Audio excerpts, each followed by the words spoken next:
Chapter 1, Fallen Leaves, written and narrated by Jean Starling.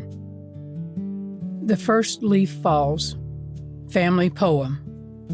10 dirt-poor Southerners pecking out a living, growing tobacco in the deep blue South.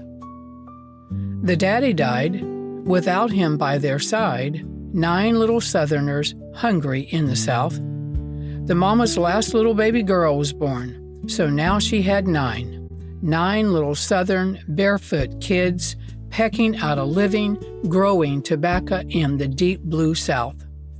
Fighting and crying, hugging and loving, scrambling to survive. Head bent, mama sighing.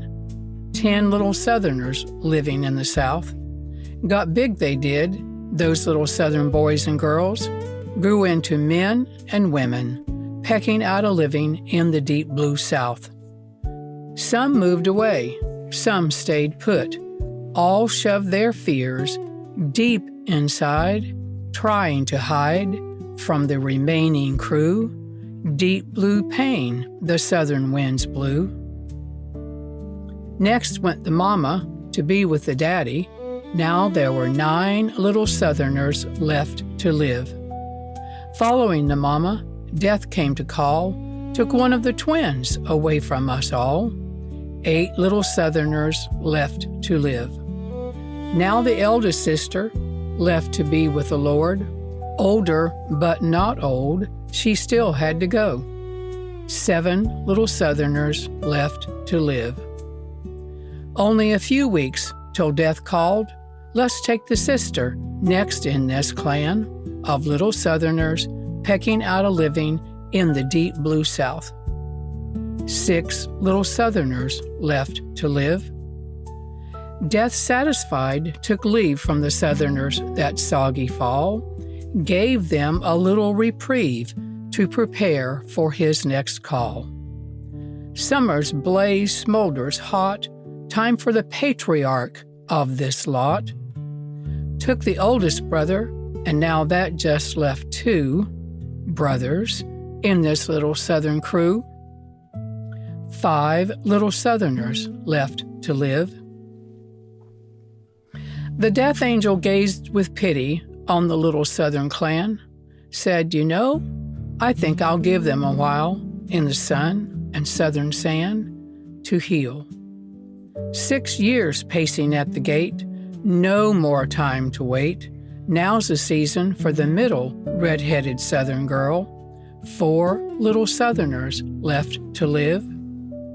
Watching behind the curtain yonder leaves us to ponder, when will his death rattle win the battle till no more little Southerners left to live? My poem tells the story in my heart, but the truth of how it all began needs more detail. It started with Daddy's death. I'm not sure how to begin the story of my family's deaths or how to tell you about the long, painful dying that came before. The writing of this story has found me rather than me it. So I have made the decision to begin and allow it to unfold as it will. Many of my family members have died, and the death process was a long and painful living death for them. Sometimes the pain of their dying process and then their death is all I can feel. It is only as I shut down some part of my spirit that I can forget and continue to live my daily life with all its duties. Their deaths, their lives, and my life as it relates to them are what I write about. Over the past year or so, it has become clear to me that I cannot continue to hide away a part of me inside. So I'm hoping in some way to heal as I write this book. I'm also hoping that reading about the pain, fear, and survival that is a part of my innermost being will help someone else heal their own pain. Pain of dying, pain of death, pain of living, pain of loss, pain of not being totally real, pain of hiding away inside so that I might survive. I was born and grew up in the South, farmland, North Carolina to be exact. Grew up is a relative term as I got married at age 14 and left the South. Little did I know it then, but there was a whole lot more growing up to do. I've come to term it our South, as I am sure that many others, their South, was much different than ours. But our South is the only one I know, so our South, with all the good, the bad, and the in-between, is what I write about. We lived and worked on a farm growing tobacco and watermelons as our main crops. I loved seeing the watermelons ripening on the vines, growing bigger each day, almost like a woman pregnant with her child. Then when they come to the baby is born with all the sweetness and life, like the heart of the melon, so pure and fresh, and it being the best part with its big, red, luscious center. Daddy used mules to pull the harrow to plow the fields. It was back-breaking work to harvest the crops in those days. Mama always had a garden filled with butter beans, watermelons, crooked-neck squash, black-eyed peas, or snap peas as Mama called them, and okra, collard greens, and corn. We had fatback and collard greens, boiled tomatoes, and fried cornbread for many of our meals. For breakfast, we either had grits, which to me tasted grainy and slimy, with 1 or 2 eggs cooked in a big pot so that you got mostly grits with a touch of egg, or we might have fritters, which was merely flour and water mixed up, fried, and served with dark molasses syrup poured over the top. A family favorite was to put homemade biscuits broken into small chunks into a cup, sprinkle them with sugar, and then pour coffee over the top. I've never found anything to taste quite this good. Dinner, which was a midday meal and our biggest meal of the day, we invariably had biscuits and potatoes, collard greens, fatback, and maybe some peas or butter beans. Our evening meal was called supper. There wasn't much in the way of store-bought food. As farmers, we grew most of what we ate. We didn't have the money to spend on candy and snacks from the store, and even if we had, Mama and Daddy would have thought spending money on them would have been wasteful. As kids, we wanted food from the store, but I sure would give anything to be able to go back and have one of Mama's home-cooked meals today. All our roads were dirt roads back then, so we were always barefoot. I cannot even remember wearing shoes much at all those first few years, but I do remember walking in the sand and it coming up through my toes. Even though I cannot really remember seeing very many snakes, I grew up with a morbid fear of them that continues to this day. I know that being out on the farm, we must have had snakes all around us in the fields. There was always a lot of storytelling about snakes that got into houses and on top of people. I can't count the nightmares I've had about snakes getting in and on top of me. Way too many. While the summers were long and hot and the air filled with the smells of tobacco and watermelons, the winters were spent indoors around our little wood stove in the kitchen. It didn't seem like the winters were very long or very cold, though. I don't really remember ever owning a coat as a little kid. Occasionally now I sit daydreaming, allowing my mind to drift back to our farm. I remember one tree that stood by the shed in our yard. That was the climbing tree for us kids. My sisters and brother would climb up on the shed, jump over to the tree limb, and then jump down. So if I didn't want to be called scaredy cat, of course I had to jump as well. By the time I reached the top of the shed, my hands would be clammy with fear. To this day, my stomach still knots with apprehension at the thought of that tree. We didn't have much in the way of toys as kids, but then we didn't seem to need them. We made up our own games to play. One fun game involved tying old tobacco strings to the feet of fireflies, lightning bugs we called them, and then running around with the bugs flying and us chasing after them, hanging onto the strings. The bugs had a little light on their heads so they looked like they had headlights. Another fun game we played was Doodlebug, with little black bugs, which I think are a type of potato bug that lives in the ground. We'd take a little stick or a blade of grass and poke it in the top of a sandhill and move it around with a circular motion, all the while singing this little song to get the bugs to come out. We called them doodlebugs because they made squiggly lines in the sand. Doodlebug, come out tonight. Your house is on fire. Your cornbread is in the oven. Doodlebug, come out tonight. It was always such an amazing thing to see those bugs come wriggling out. We didn't know that we were too poor to afford toys, We had so much fun with our made-up games, we just assumed this was what all kids did.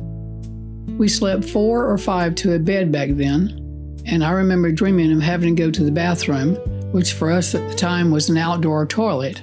After the wetting the bed, I'd awaken, heart pounding, to find myself and my brothers and sisters wet from my puddle. I can still feel the shame of those nights when I would jump up and change my underwear so the other kids wouldn't know it was me who had wet the bed where they lay. I was about 4 years old when Daddy died, March the 24th, 1954. I can't seem to remember much about him no matter how hard I try. I just realized that I've always thought of him as Daddy, not Dad. I guess it's because he died when I was young. For me, he will always be Daddy. You have a certain relationship with your daddy when you are a child, and then if you're one of the fortunate ones, you have an adult relationship with him. We never had the opportunity for our relationship to grow into more than the little girl and her daddy. The only thing I seem to be able to remember about my daddy is his face as he lay dead in that dark blue coffin with the white satin lining. The coffin resting up against the wall in our living room. I can still see the coffin against the wall and him laying in it. His face looked so handsome and so strong. How could he be gone? What haunts me most is that I cannot remember anything about him holding me or playing with me. Why must it be that the only thing I remember of him is him lying there in that coffin? Today, I know he was sick for a long time before he died and that he lost his mind, as the saying went in the South. All throughout my childhood years, there were various little pieces of information that came out, stories told and retold. Daddy was a farmer with 8 kids to support and a farm to run, a hard worker. From what I understand, he had a mental breakdown, which, given the circumstances, wasn't so unusual. His life would have been filled with tiredness, aches and pains that must have accompanied his every move, from the stress of raising a large family and finding ways to support them. Today, I'm sure he'd be prescribed an antidepressant and hopefully get some rest, then he'd be fine. At the time, Mama put him in the hospital for treatment. My grandparents wanted her to keep him at home, locked in an outbuilding where he couldn't hurt himself or us. What truly amazes me is that, as horrible as the idea is that he'd have been locked in a little outbuilding at home, he might have lived had Mama done so. Instead, he was taken 70 miles away to a private mental facility in Chapel Hill, North Carolina. To understand what they did to Daddy, I had to learn about the treatments of that time. In 1954, the treatment for mental illness and depression was electroconvulsive therapy, ECT, and insulin coma therapy, ICT, which was an insulin-induced coma. After the treatment, glucose was administered to bring the person out of the coma. Daddy wouldn't have had a choice in this treatment because they didn't require prior consent, and even if they did, I'm sure Mama and Daddy would have understood the risk. I'm not sure they would have understood the risk with it. ECT involves the use of controlled electrical currents of 1 to 2 seconds in duration that induce a 30-second seizure. Generally, the procedure involves attaching 2 electrodes to the scalp, 1 on each side of the head, although physicians sometimes place the electrodes on only one side of the head. Often 2 or 3 treatments are given weekly for several weeks. In its early years, ECT was administered to patients without prior medication. These treatments caused a lack of memory for both the simplest of activities and for those people you knew and loved before. Daddy spent about 8 months in that facility, where they consistently gave him electroshock therapy and insulin-induced coma shock therapy. After a time, he was able to come home on the weekends to see us kids and Mama. It was on his last weekend home before he died that Mama conceived my youngest sister, Roma. Now Mama had 8 kids and one more on the way to worry about. Years later, when my sister Roma was older, Mama told her some things about that time. She questioned her own decision to put Daddy in the hospital, but at the time, she just didn't know what else to do. She couldn't understand why, when he came home, Daddy couldn't remember her or us, or how to farm the land. So, not understanding that the method of treatment they were giving him was causing his loss of memory, he kept going back. Mama said that while he was home, Daddy would pray for God to give him strength to go back without a fight. It rips me apart inside to think of him being put through shock therapy, losing his memory, and not understanding why, and then praying that he could continue so that he could be made well again. Obviously, that didn't happen. When Mama was finally out of money, she sent him to the state mental institution, Dorothea Dix Hospital, where they told her that Daddy had been given too many shock treatments. Their remedy was to use the insulin-reduced coma treatment and then use glucose to bring him back out of the coma. One morning, when they gave him the insulin, he had a massive heart attack and died. I wonder how many other daddies, mamas, and children died from this inhumane treatment. At any rate, Daddy died in the hospital, and I can only imagine how horrible his death must have been. I can't let myself dwell on it too much, though, because it makes me feel as if my chest will cave in. His death certificate merely states that he died of heart failure, but it conveniently omits the fact that the heart failure was caused by too many insulin and shock treatments. Sadly, we'll never know how long my daddy might have lived if he hadn't been subjected to this medical experimentation. But because of it, his death always remained a black thing in our lives, always something not understood and always questioned.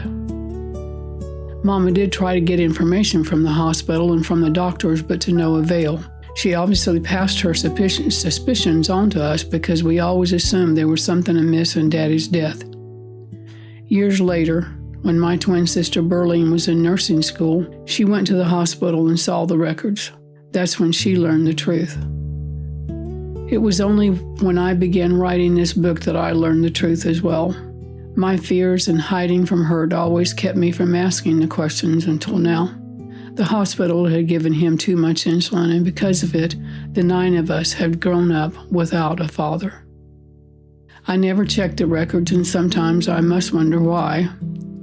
I believe I didn't want to know. I didn't want to be sure. Maybe to have suspicions about the cause of his death was better than to know for sure. To know for sure that so much pain in our lives was caused by the doctors and hospitals' experimentation. Doctors who did not fully understand the consequences of electroshock treatment and insulin treatments for depression had used my daddy to experiment with. It was more than I could bear to know. It felt as if it was easier not to know, until now. I'm 54 years old, and the pain feels as fresh, as new as if it had happened yesterday, rather than 50 years ago. I have hopes that writing this will help ease the pain and bring some peace. I wonder if it will. At this writing, my daughter, who is now an adult with 2 daughters of her own, is helping me to edit my work. She tells me that I need to know more about his treatments and how he died, that I need more detail on the electric shock treatments. She tells me it's my duty and responsibility as a writer. She says it feels like I left out parts that were too painful. As tears slide down my cheeks unchecked, I realize she must be right. Otherwise, why does it hurt me so to talk about it? To think about it. I know I must go deeper into the wound and deeper into understanding what they did to Daddy while he was in the hospital. And I know that this is going to bring me much pain. My hope is that someone will gain from my pain. Otherwise, maybe those who say to just leave sleeping dogs lie are right, and all this delving into me has been for no reason. So as my daughter advised, I did some research, and what I find appalls me. Not only was this treatment in the 50s, but ECT is still practiced today, and still without prior consent in some states. Insulin coma therapy was discontinued in this country in the early 1960s. After years of decline, shock therapy is making a dramatic and sometimes deadly comeback, practiced now mostly on depressed elderly women who are largely ignorant of shock's true dangers and misled about shock's real risks. This is from Researchable in 1998. While I do not want to turn this book into a thesis for or against the practice of electroconvulsive therapy, ECT, I believe that we need to become aware of what is happening and what has happened. You can see the appendix for more information on this treatment. In my research, I learned that my daddy would have been given these shock treatments with no prior consent, with no anesthetic, no pain medication, and no muscle relaxant. So he would have felt violently every shock they gave to his brain. His body would have convulsed, writhing in horrible pain as he suffered the total invasion of his mind and body privacy. What a horrific way to die. They used our daddy as an experiment and it killed him. Then, without any explanation or offer of help, they left Mama with 9 kids to support. Our daddy was a living human being who had a nervous breakdown from too much stress, and then medical experimentation killed him. As I said, my memories of my daddy are of him in his coffin, not hugging me or holding me or laughing and playing with me. He never got the chance to do any of that when I would have been old enough to remember. I can see him so clearly that all I have to do is close my eyes and he is there. Dark olive complexion, big, strong, high cheekbones, curly dark hair. Not old enough when he died for there to be any gray in his hair. What a shame. Who's to blame? Full lips, large, squat nose. A handsome fellow was he, wide forehead, looked intelligent. Not old enough when he died for there to be any gray in his hair. What a shame. Who's to blame? Because I have seen pictures of him in his coffin, I couldn't say for sure that I remember the actual coffin or the picture. It's a blur to me. I just know either from the photograph or in my mind's eye that I see him. Oh, how I see him. In the South at that time, when someone died, their body was brought home to lie in wait for 3 days before they were buried. All the family went to the house with lots of food and stayed up all night with the immediate family. So was the custom, Daddy's body resting in his coffin in our living room. Several of us kids, my twin sister Berlene, my sister Ruth, who was 2 years older, and my younger brother James, who was 3 years younger than I, went out to the barn for something. While we were out there, Ruth lost her shoe, so we set out to find it. Thinking that maybe it had fallen in the cracks in the floor and was under the barn, we lit a match to try to see it. There was tobacco in the barn, as it was the time of year to sort, tie, and then haul the sorted dry tobacco to the market to be sold. While I cannot quite remember whose hand held the match, I remember that someone accidentally hit that person's hand and the lit match dropped onto the dry tobacco. It only took a moment for the fire to start. Despite our fear, we were certain that we could just get some buckets of water and extinguish the blaze. But of course, we could not. My older brothers and sisters were in the house watching television, which was so new to us that once in front of it, you became somewhat mesmerized by it. By the time they heard us yelling and saw the flames, it was too late. The barn went up in a roar of fire and flames that could be seen for miles. There was a lot of running around, as kids will do, yelling at each other, one blaming the other, and all of us scared. Us younger ones because of what we had done, and the older ones because they knew they should have been watching us rather than television, so they would also get some blame. We were all screaming and running around like chickens with their heads cut off, carrying buckets as fast as our little legs could move, trying to put out the fire until finally it was just no use. We each in our own private hell waited for Mama to come home from town, where she'd most likely gone to make Daddy's funeral arrangements. The barn burned down with my daddy lying in his coffin in the living room. So much work, so much he had died for, and now it was all gone up in smoke. My sister Berlene and I were so scared of getting in trouble that we climbed up into the coffin with Daddy, thinking if we looked pitiful enough, the grown-ups would feel sorry for us instead of mad. That's where his sisters, our aunts, found us. We cried and cried, I think more because we were afraid of getting into trouble, not because Daddy was asleep in the coffin. I wonder if this was the beginning of the feeling of standing outside myself and watching. Always watching the pain that little girl was feeling, but not feeling it. Oh no, not feeling it. I became exceptionally good at pushing the pain away and hiding it inside, pretending it did not exist. Isn't it strange that at 4 years old, I didn't understand my daddy was gone, but I understood if we could get sympathy from my aunts, Mama would not get too angry with us. That we could and did manipulate the situation so that our aunts told our Mama what we had done, how upset we were, and how much we had cried. I can hear them. I can see Mama sitting in the corner listening to them, looking at us. Poor Mama. Maybe she would have felt better. She could have taken some anger out on us. Who knows? How is it I can remember being manipulative at such a young age, but cannot remember my daddy holding me? Through all the years that followed, Mama would sing us a song that seemed to capture exactly how we felt about losing Daddy.